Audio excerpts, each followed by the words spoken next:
why all of us that are into the STI actually have a reason to have hope right now.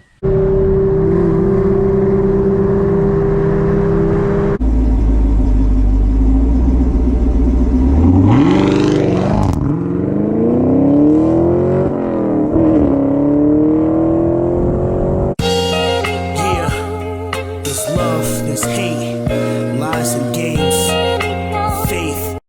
All right, so I want to go into why us Subi guys, why all of us that are into the STI actually have a reason to have hope right now. So, as you all know, I actually dropped a video last week, Friday, I believe it was, letting you guys know that Subaru has discontinued the STI, that it wouldn't be based on this new platform, and they were looking into going electric. But if you actually look at the press release that they put out, or you pay attention to their wording, basically what they're saying is that the new STI will not be based on this WRX platform. It wouldn't be based, or they said a new internal combustion engine would not be based on this platform. And I believe they were very specific with their wording. So when you pay attention to what it is that they're saying, here's what I think is happening, right? Now, those of you that are deep into everything happening with Subaru and everything, I believe that they were dealing with a lawsuit or something to do with the STI engine, specifically about them having some issues with it. And I believe it's just been so many headaches that they've had with this engine having, ringland failure and blown head gaskets and, things of that nature, that they've just decided to move away from this particular platform. And I believe that they're going to come out with something totally different.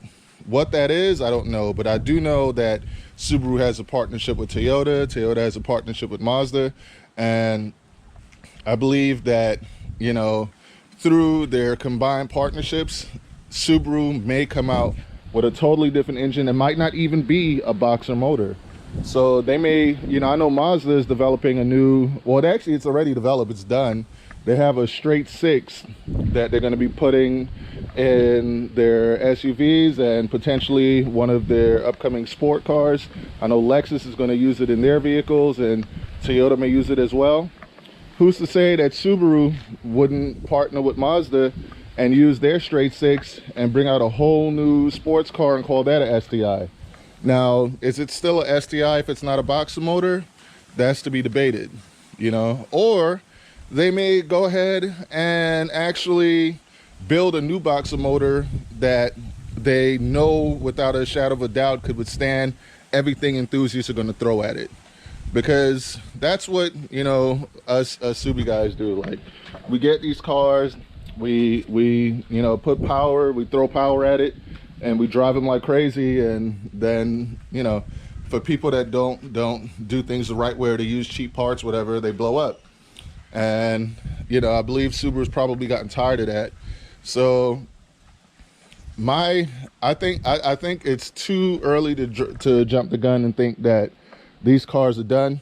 Now, as far as this one sits, I believe, I was lucky to be able to get this 2021 model year, because this is the last of a generation. This is like the last of this type of Subaru I think we're going to see. I don't think we're going to see this all-wheel drive monster with the that Subi rumble, and the big wing in the back.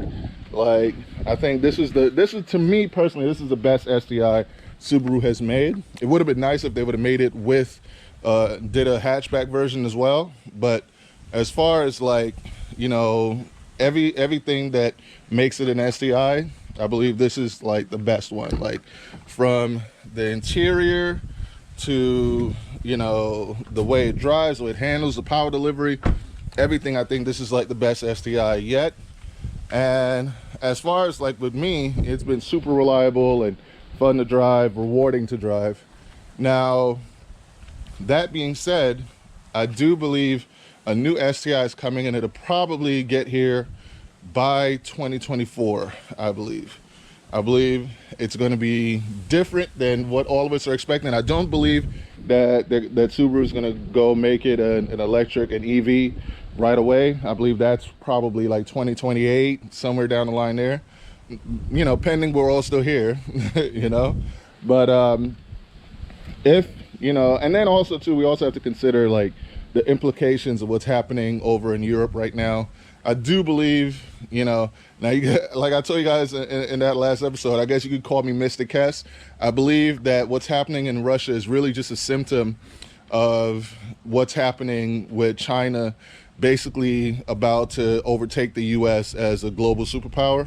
And I believe that, you know, it's all about upsetting the US dollar as the world's currency. So all of that being said, I believe that the financial markets around the world is gonna change up. I think a lot of countries are gonna start switching to crypto, and you know, with all of that happening, who knows what type of money these car manufacturers or what they're even going to do, because obviously the financial state of the world affects what type of vehicles people can put out. So with that being said, it's going to be very interesting to see what happens, what Subaru chooses to do with the STI name. Like I said, don't be surprised if they come out with you know, a sedan or a coupe that has a straight 6 in it and they call that the STI. I wouldn't put that past them.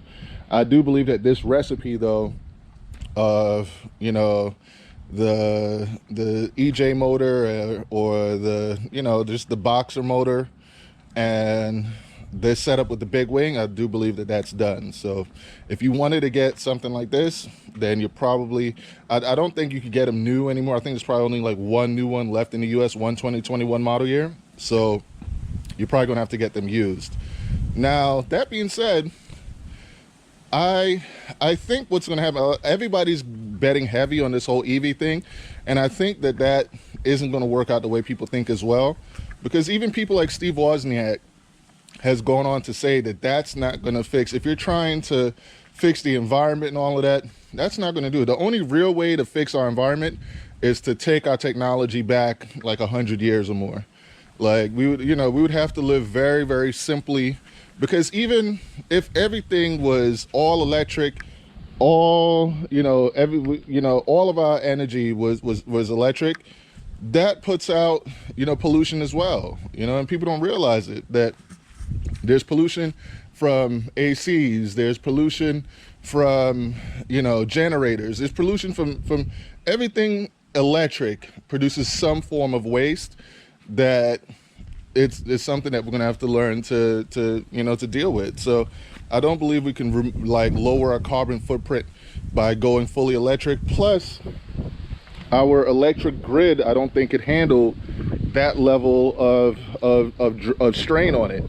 I believe if every car in the US was all electric, I think we would probably have rolling blackouts consistently, because we would overtax our, you know, our power grid, and it wouldn't be able to help. And then, like I said, and then our power grid, what is it going to be powered up by? Is it going to be powered by nuclear? Is it going to be powered by solar?